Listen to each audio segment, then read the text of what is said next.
마가복음 9장 33절에서 37절 말씀을 가지고 누가 크냐라는 제목의 말씀을 전하려고 하는데요.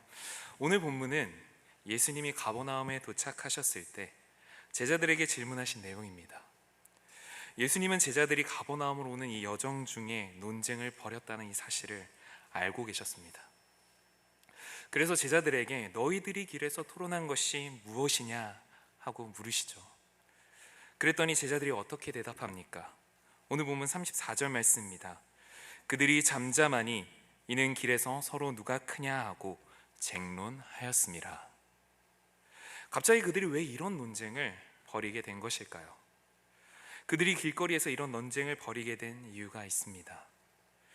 예수님이 제자들과 가버나움에 오시기 전 높은 산에 올라가 기도하실 때 엘리야와 모세가 나타나는 일이 벌어지게 되었습니다. 그리고 그곳에는 모든 제자들이 아닌 베드로와 야고보 그리고 요한만이 따라가서 그 광경을 경험하게 되죠. 제자들 중에 예외적인 특권을 누린 것입니다. 아마 그들만 특별히 예수님을 따라가는 것을 보고 남아있던 제자들의 마음 가운데는 여러 가지 마음들이 생겼을 것입니다. 거기다가 예수님과 함께 올라갔던 그 3명의 제자들이 내려와서는 그곳에 있었던 일을 단 한마디도 이야기하지 않네요. 성경에 나와 있지는 않지만 아마 가지 못한 제자들이 궁금해서라도 그곳에서 무슨 일이 있었는지 물어봤을 것입니다. 하지만 아무런 이야기도 하지 않으니 얼마나 답답하고 야속했을까요? 사실 그들이 이야기하지 못한 이유는 나만 알고 있기 위해서 이기적인 마음이어서가 아니었습니다. 예수님이 부탁하셨기 때문에, 함구하라고 명령하셨기 때문에 그들이 이야기하지 못했던 것이었습니다. 그런데 이 사실을 모르는 제자들은 야속하고 세민하고 섭섭했을 것입니다. 이런 불편한 마음을 가지고 있는데 엎친 데 덮친 격으로 또 다른 사건이 벌어집니다. 어떤 한 사람이 귀신 들린 아들을 데리고 옵니다. 그 아이가 예수님을 보자 심한 경련을 일으키고 또 땅에 엎드러져 구르며 거품을 흘립니다.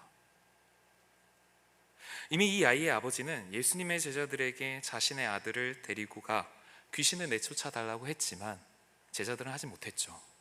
그래서 예수님께 오게 된 겁니다.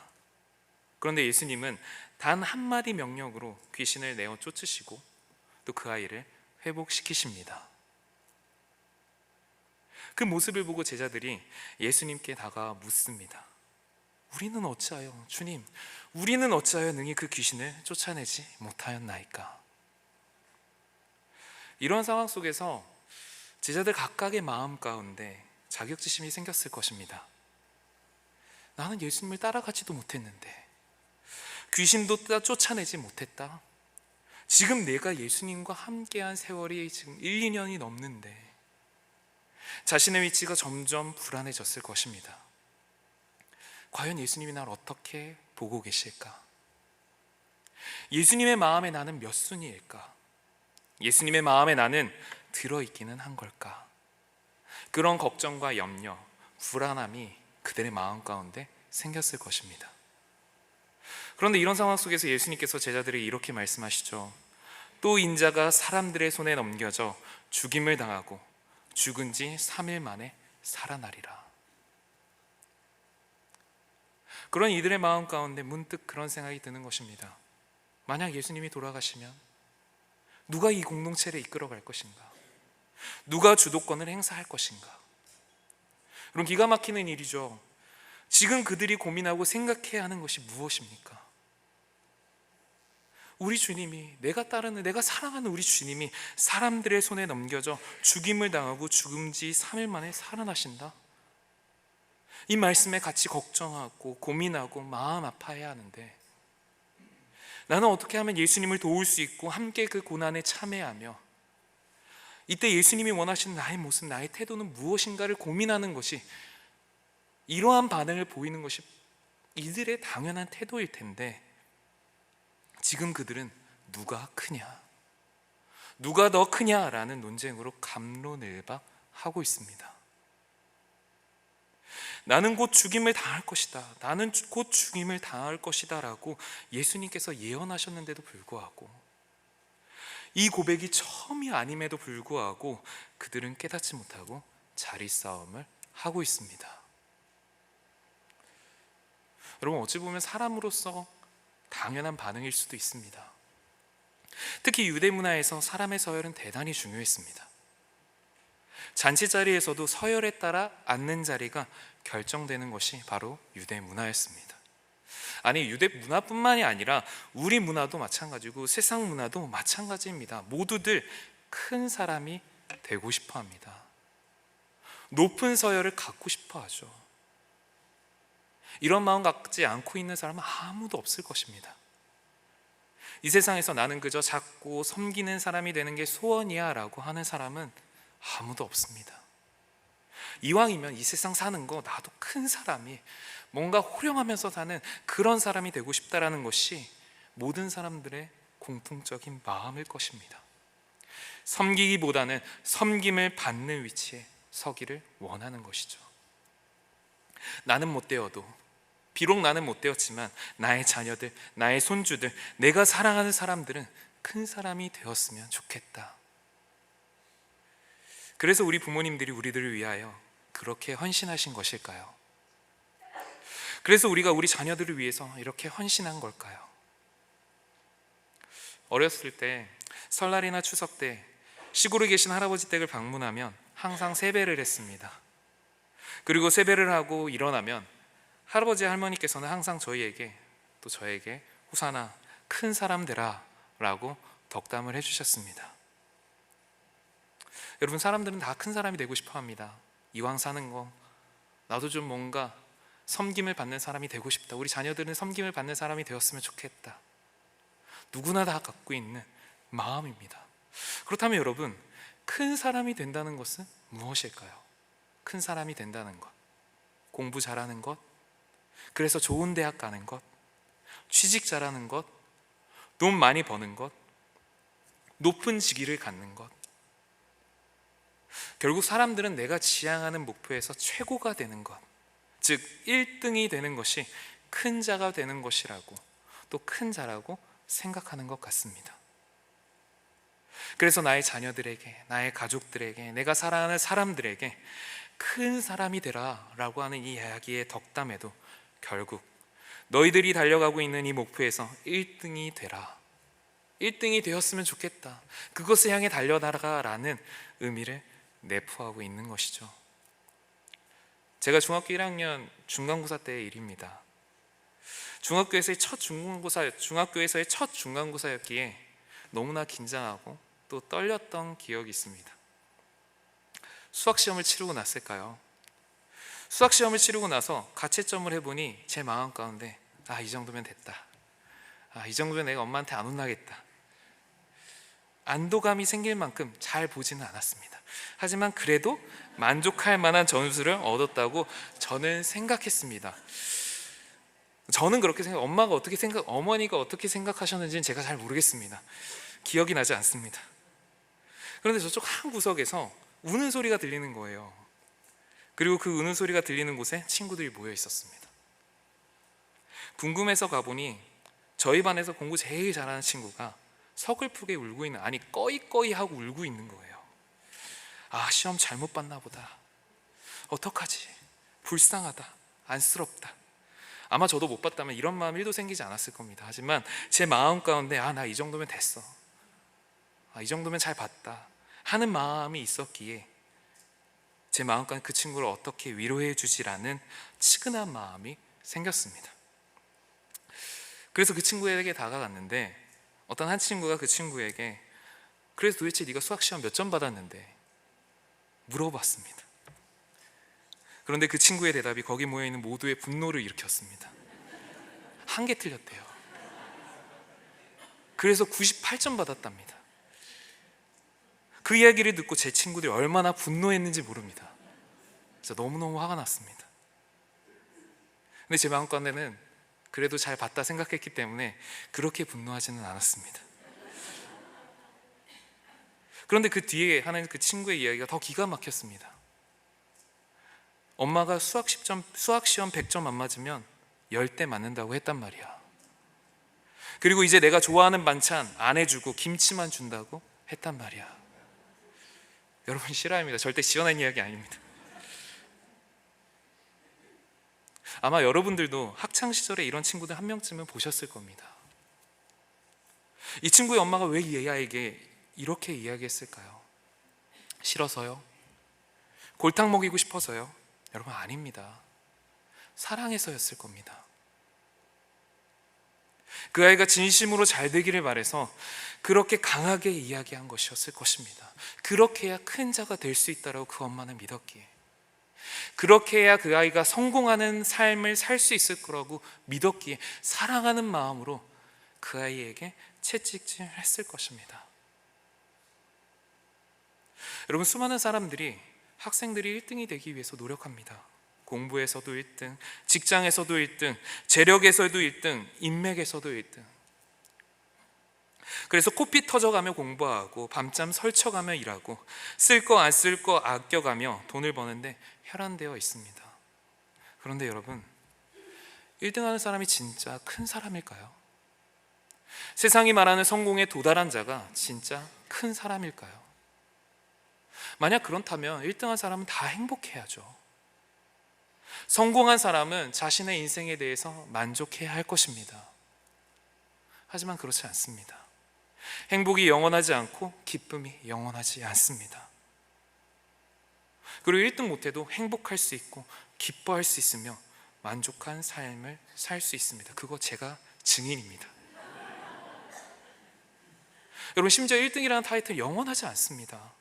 얼마 안 있어서 내려와야 합니다.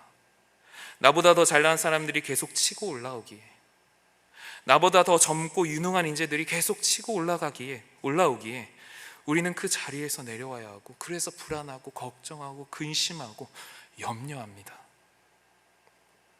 사울왕은 이스라엘의 제1대 왕이었습니다. 성경은 사울이 이스라엘 자손 중에 그보다 더 준수한 자가 없었고 키는 모든 백성보다 어깨 위만큼 더 컸다고 이야기하고 있습니다. 그뿐만이 아닙니다. 자신의 아버지가 잃어버린 암나귀를 찾기 위해 에브라임 산지와 살리사 땅 곳곳을 찾아다닐 만큼 지극한 효심을 가지고 있는 사람이 바로 사울이었습니다. 그리고 자신을 자랑하지 않는 겸손의 미덕까지 갖춘 사람, 그가 바로 사울이었습니다. 말 그대로 이스라엘 사람 가운데 1등인 사람이었던 거죠. 그런데 여러분, 그 행복은 오래가지 않았습니다. 그 기쁨은 영원하지 않았습니다. 시간이 흘러 사울이 다윗을 만나게 됩니다. 그리고 다윗을 질투하게 됩니다. 골리앗을 쓰러뜨린 다윗을 향해 이스라엘 백성들이 사울은 천천히요 다윗은 만만이라 칭송하자 사울 왕의 마음 가운데 시기와 질투가 자리 잡게 됩니다. 그렇게 겸손하고 용기 있는 자라고 평가받았던 사울이 이제는 자기 아들보다도 어린 다윗을 시기 질투합니다. 그렇다고 사울이 왕이 아닌 게 아닙니다. 아직도 이스라엘의 1등의 자리에 있었고 왕의 자리에 있었습니다. 여전히 다윗은 꼬마였고 사울의 가법도 감당하지 못하는 작은 아이였습니다. 여전히 사울의 한마디면 순종해야 하는 사울의 백성이었을 뿐입니다. 그런데 그 다윗을 이스라엘의 1등인 그 왕 사울 왕이 질투하고 시기하며 심지어 죽이려고까지 합니다. 결국 사울의 말로가 어떻습니까? 결국 자살로 자신의 생을 마감합니다. 자신의 아들 요나단도 죽었고 자신의 왕조는 자신에 대해서 끝이 납니다. 여러분, 1등이 진짜 큰 자라면, 세상이 말하는 1등이 진짜 큰 자이고 성공하는 것이라면 여러분, 이런 결말이어서는 안 됩니다. 이런 결말이라면 1등이라고 큰 자가 되는 것이 아닙니다.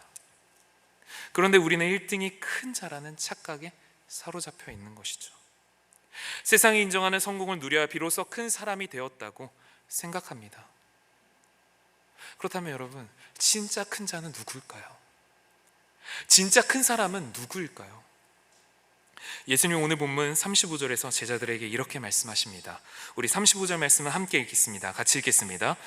예수께서 앉으사 12제자를 불러서 이르시되 누구든지 첫째가 되고자 하면 무사람의 끝이 되며 무사람을 섬기는 자가 되어야 하리라 하시고 아멘. 예수님은 제자들을 불러놓고 진짜 큰 사람은 얘들아 너희들이 생각하는 그런 사람이 아니야. 너희들이 생각하는 전혀 달라 라고 분명하게 말씀하십니다. 그렇다면 예수님이 인정하시는 진짜 큰 자는 누구일까요? 성경에서 예수님이 이 세상에서 가장 큰 자라고 인정한 한 사람이 있습니다. 그가 누군지 아십니까? 바로 세례 요한입니다. 마태복음 11장 11절에서 예수님은 이렇게 말씀하십니다. 내가 진실로 너희에게 말하노니 여자가 낳은 자 중에 세례 요한보다 큰 이가 일어남이 없도다. 그러나 천국에서는 극히 작은 자라도 그보다 크니라. 여러분, 이것이 이 땅에서 받을 수 있는 가장 큰 칭찬일 것입니다. 이 땅에 엄마 뱃속에서 나오지 않은 사람이 누가 있습니까? 아빠한테서 태어난 사람은 아무도 없습니다. 그런데 여자가 낳은 자 중에 가장 큰 자가 바로 세례 요한이라고.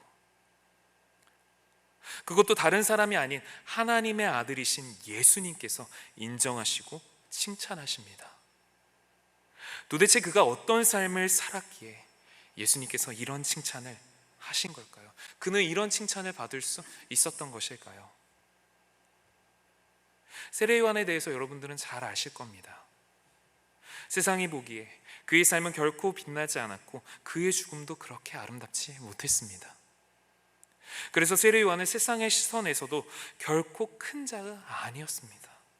아니, 도리어 저주받은 인생이었고 실패한 인생이었습니다. 그런데 여러분, 하나님의 시선에서는 그는 이 세상에서 가장 큰 자였습니다.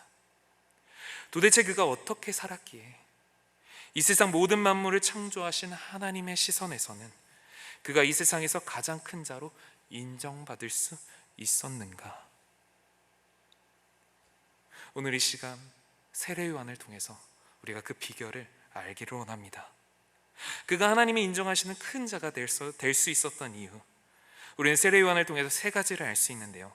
첫 번째, 세례 요한이 하나님이 인정하시는 큰 자가 될 수 있었던 이유는 바로 자신의 본분을 분명히 알았기 때문이었습니다. 요한복음 3장 30절에서 세례 요한은 자신을 따르는 제자들에게 이렇게 말합니다. 같이 읽겠습니다. 그는 흥하여야 하겠고 나는 쇠하여야 하리라 하니라. 세례 요한은 자신의 본분을 분명하게 알았습니다. 본분이 무엇입니까? 사전은 본분의 뜻을 이렇게 정의합니다. 본래의 직분 또는 그 직분에 따른 책임이나 의무. 쉽게 말해서 자신의 정체성을 분명하게 알았다는 것입니다. 내가 누구인지를 분명하게 알았다는 것이죠. 여러분, 우리가 누구입니까? 내가 누구입니까? 우리는 아무리 길을 쓰고 애를 써도 피조물일 뿐입니다. 아무리 흠없이 살려고 노력해도 죄인일 뿐입니다. 그래서 우리는 우리의 주인이신 하나님의 명령과 뜻대로 살아야 하는 것이고, 그래서 우리는 우리의 유일한 구원자이신 예수님을 붙들고 그분을 위해 살아야 합니다. 세례 요한은 이 사실을 분명하게 알았던 것이죠. 그래서 자신을 향하던 사람들의 시선이 예수님께로 향해도, 자신을 그렇게 따르던 제자들이 예수님께로 가도 사울왕처럼 시기와 질투, 섭섭함으로 반응하는 것이 아니라 오히려 기쁨과 감사로, 또 겸손함으로 반응할 수 있었던 것입니다. 도리어 예수님의 사역을 바라보면서 행복해할 수 있었고, 어떻게 하면 내가 더 예수님의 사역을 동참할 수 있을까, 도울 수 있을까 고민하는 것이 바로 그의 태도였습니다. 그 사역을 보면서 감격할 수 있었던 것이 바로 세례 요한이었습니다. 자신의 본분을 분명하게 알았기에. 그렇다면 여러분은 어떻습니까? 여러분은 누구입니까? 나는 하나님의 백성임을 인정하십니까? 내가 하나님을 위해 존재하는 피조물임을 인정하십니까? 그렇다면 지금 나는 누구를 위해 살고 있습니까? 나는 무엇을 위해 살고 있습니까? 내 본분을 명확히 한다면, 내 주제를 명확히 한다면 우리의 삶의 방향성은 명확해집니다. 그리고 그렇게 살 때 하나님은 우리를 큰 자라고 인정해 주십니다. 그러니 여러분, 내 본분을 분명히 알고 본분대로 사시는 여러분들이 되시기를 주님으로 간절히 소망합니다. 그래서 하나님의 뜻과 계획이 나의 삶의 최우선순위, 내가 주님 때문에 삽니다, 내가 주님을 위해 삽니다, 주님만 바라보고 삽니다가 내 인생의 고백이 되고 내 삶의 고백이 되고 내 신앙의 고백이 되기를 주님의 이름으로 간절히 성합니다. 두 번째, 세례 요한이 예수님께 큰 자로 인정받을 수 있었던 이유는 바로 세례 요한은 하나님의 질서를 분명히 알았기 때문이었습니다. 마가복음 1장 7절을 우리 함께 읽어보길 원합니다. 마가복음 1장 7절입니다. 같이 읽겠습니다. 그가 전파하여 이르되 나보다 능력 많으신 이가 내 뒤에 오시나니 나는 굽혀 그의 신발끈을 풀기도 감당하지 못하겠노라. 아멘. 여러분, 앞에서도 이야기했듯이 세례 요한은 자신의 본분을 분명하게 알았습니다. 자신이 하나님의 피조물이며 죄인이고 종임을 분명히 알았습니다. 죽었다 깨어나도 그 이상도 그 이하도 될 수 없음을 알았습니다. 그러니 자신의 위치가 분명한 거죠. 내가 무엇을 해야 되는지, 내가 어떠한 위치에 서야 하는지 분명하게 알았던 것입니다. 예수님 앞에서 내가 어떠한 마음가짐과 태도를 취해야 하는지 분명하게 알게 된 것이죠. 그래서 그는 예수님을 바라보며 그는 흥하여야 하겠고 나는 쇠하여야 하리라 라고 고백할 수밖에 없었던 것입니다. 비록 그의 삶이 더 처량해지고 볼품 없어져도, 비록 그의 결말이 박수받는 결말이 아니더라도 우리 하나님의 아들이신 예수님만 기뻐하실 수 있다면, 영광 받으실 수만 있다면 이것이 내 삶의 이유이고 기쁨이며 이것이 올바른 질서라고 세례 요한은 생각했고 그렇게 삶을 살았습니다. 그래서 그는 예수님이 큰 자라 인정하시는 삶을 살 수 있었던 것입니다. 여러분, 이러한 삶을 사셨으면 좋겠습니다. 하나님의 질서를 아는 삶. 여러분, 종의 삶은, 피조물의 삶은 주인을 위한 삶이어야 하고 창조주를 위한 삶이어야 합니다. 이것이 당연한 것이고 올바른 질서입니다. 하지만 우리는 너무나도 당연한 이 사실을 잊을 때가 많습니다. 오히려 나를 위해 하나님이 존재하시는 것처럼 살아갈 때가 너무나 많습니다. 그래서 나의 성공을 위해서, 나의 잘됨을 위해서 신앙생활할 때가 너무나도 많습니다. 마치 하나님이 나 때문에 존재하시는 것처럼 여기는 신앙생활할 때가 너무나 많습니다. 주객이 전도되어 버린 것이죠. 그래서 기도도 하나님 나 잘되게 해주세요. 교회를 다니는 것도 뭔가 내 삶에 이득이 있을까? 이렇게 헌신하면 하나님께서 뭐라도 주시겠지 하는 생각에 기대할 때가 참 많습니다. 그래서 내 기대대로 흘러가지 않으면, 또 내 바람대로 흘러가지 않으면 하나님께 서운해하고 원망하고 힘들어하는 사람들이 있습니다. 과연 우리의 모습은 어떻습니까? 과연 나는 어떻게 신앙생활하고 있습니까? 주객이 전도되어 있지는 않습니까? 하나님의 자리에 내가 있지는 않습니까?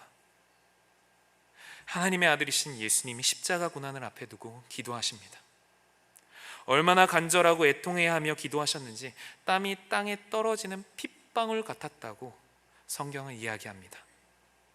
예수님은 그 기도의 자리에서 어떻게 기도하십니까? 누가복음 22장 42절입니다. 이르시되 아버지여, 만일 아버지의 뜻이거든 이 잔을 내게서 옮기시옵소서. 그러나 내 원대로 마시옵고 아버지의 원대로 되기를 원하나이다.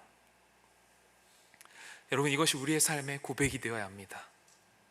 하나님이 나를 위해서 존재하시는 것이 아니라 내가 하나님을 위해서 존재하는 것입니다. 이것이 하나님의 질서입니다. 여러분, 질서가 무너지면 모든 것이 무너집니다. 가정에 문제가 생기는 것도 질서가 무너져서이고, 직장에 문제가 생기는 것도 질서가 무너져서이며, 교회에 문제가 생기는 것도 질서가 무너져서입니다. 하나님은 우리의 주인이시고 예수님은 우리의 왕이시고 머리이십니다. 그저 우리는 종으로서 그분을 위해 살고 그분의 뜻에 100% 순종하며 살면 됩니다. 그러면 우리의 왕 되신 예수 그리스도께서 우리를 높이시고 우리를 세우심을 믿습니다. 세례 요한은 이 사실을 알았던 거죠. 그래서 그는 예수님이 자신보다 어려도, 자신보다 늦게 사역을 해도 그 어떠한 거리낌 없이도 도리어 나는 저분의 신발끈을 풀기도 감당할 수 없노라라고 고백할 수 있었던 것입니다. 기쁨으로 사역할 수 있었고 즐거움으로 예수님을 높일 수 있었던 것이죠. 그랬더니 하나님께서 어떻게 하십니까? 그의 인생을 책임져 주십니다. 하나님이 책임져 주시니 그의 삶이 복 있는 삶이 될 수밖에 없었던 것이죠. 그래서 예수님이 그를 여자가 낳은 자 중에 가장 큰 자라고 칭찬하신 것입니다. 하나님의 질서를 지킬 때 우리는 이러한 은혜를 누릴 수 있습니다. 이러한 은혜를 누리시는 여러분들이 되시기를 주님의 이름으로 간절히 소망합니다. 마지막으로 세례 요한이 하나님께 가장 큰 자라 인정받을 수 있었던 이유는 바로 자신의 사명을 분명히 알았기 때문이었습니다. 세례 요한은 자신의 본분과 위치를 분명히 알았습니다. 그래서 자신이 무엇을 해야 하는지도 분명히 알았습니다. 바리새인들이 광야에서 회개하라 천국이 왔노라 라고 외치는 세례 요한을 보고 도대체 네가 누구인데 그런 소리를 하느냐고 묻습니다. 그랬더니 세례 요한이 이렇게 이야기하죠. 요한복음 1장 22절과 23절 말씀입니다. 또 말하되 누구냐? 우리를 보내 이들에게 대답하게 하라. 너는 얘게 대하여 무엇이라 하느냐? 이르되 나는 선지자 이사야의 말과 같이 주의 길을 곧게 하라고 광야에서 외치는 자의 소리로라 하니라.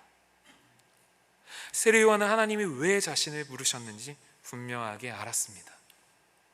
그래서 그의 삶은 비록 광야에서 낙타털 옷을 입고 음식은 메뚜기와 석청을 먹는 별 볼 일 없는 삶이었지만 그의 복음 전파로 인하여 수많은 사람들이 회개하고 세례를 받는 놀라운 역사가 일어납니다. 마태복음 4장 5절과 6절을 제가 읽어보겠습니다. 이때 예루살렘과 온 유대와 요단강 사방에서 다 그에게 나와 자기들의 죄를 자복하고 요단강에서 그에게 세례를 받더니, 주님의 사명을 온전히 따른 그 한 사람으로 인하여 온 유대와 요단강 사방에서 자기들의 죄를 자복하고 주님께로 돌아왔습니다. 하나님께서는 한 영혼이 천하보다 귀하다고 말씀하십니다. 목자와 함께 있는 99마리의 양보다 잃어버린 한 마리의 양을 찾기 위해 목자는 고심한다고 성경은 이야기하고, 그것이 주님의 마음이라고, 우리 아버지의 마음이라고 성경은 이야기하고 있습니다. 세례 요한은 이 마음을, 주님의 마음을 알고 있었습니다. 그래서 하나님의 마음을 헤아리고 하나님의 마음에 합한 행동을 하는 사람이었습니다. 그가 그렇게 할 수 있었던 이유, 하나님이 자신을 부르는 이유, 사명을 분명하게 알았기 때문이었습니다. 하나님이 여러분을 왜 부르셨습니까? 하나님이 여러분에게 주신 사명을 여러분은 분명히 알고 계십니까? 각자에게 주신 다양한 은사와 달란트가 있겠지만 결국 하나님은 우리가 복음의 증인이 되길 원하십니다. 결국 하나님은 우리가 세상의 빛과 소금이 되길 원하십니다. 이러한 삶을 사셨으면 좋겠습니다. 우리가 이러한 삶을 살 때 우리는 비로소 나의 주인 되신 아버지의 가려운 부분을 긁어줄 수 있고, 나의 왕 되신 예수님의 소원을 성취하는 하나님의 착하고 충성된 종이 될 수 있습니다. 그리고 하나님은 이런 사람을 큰 자라고 인정하십니다. 증인된 삶을 사시는 여러분들이 되셨으면 좋겠습니다. 하나님의 자녀다운 구별된 삶을 사시는 여러분들이 되셨으면 좋겠습니다. 그래서 여러분들 때문에 정말 하나님의 영광이 드러나고, 정말 여러분들 때문에 잃어버린 영혼들이 주님께로 돌아오는 놀라운 역사가 일어났으면 좋겠습니다. 사랑하는 성도 여러분, 그런데 여러분, 한 가지 비밀이 있습니다. 그 비밀이 무엇인지 아십니까? 그것은 바로 우리는 이미 큰 자가 되었다는 것입니다. 왜 그렇습니까? 우리는 하나님의 자녀이기 때문입니다. 그래서 예수님께서는 세례 요한을 칭찬하시면서도 뒤이어 이렇게 말씀하십니다. 그러나 천국에서는 극히 작은 자라도 그보다 크니라. 예수님이 나와 함께 하시는데, 하나님이 나의 아버지신데 우리는 결코 실패한 인생이 될 수도 망한 인생이 될 수도 없습니다. 아니, 오히려 이것이 더 불가능한 일입니다. 그런데 우리는 이 사실을 잊고 있죠. 까맣게 망각하고 세상을 부러워하고 세상을 향해 손을 내밀고 세상의 아쉬운 소리를 하고 있는 것이 우리의 모습입니다. 이게 문제입니다. 그러니 여러분, 이미 우리는 큰 자가 되었음을 믿고 그렇게 사시는 여러분들이 되시기를 간절히 소망합니다. 세례요한처럼 나의 본분을 정확하게 알아 하나님의 질서 안에서 부여받은 사명을 온전히 수행하는, 그러니까 내 삶의 최우선 순위에 하나님을 두는 인생을 사는 하나님의 착하고 충성된 종이 되시길 주님의 이름으로 간절히 소망합니다. 그래서 하나님이 인정하시는 큰 자답게 여러분들이 가는 곳곳마다 하나님의 영광이 드러나고 그리스도의 향기가 흘러넘치는 복의 근원들, 복음의 증인들이 되시기를 주님의 이름으로 간절히 축원합니다.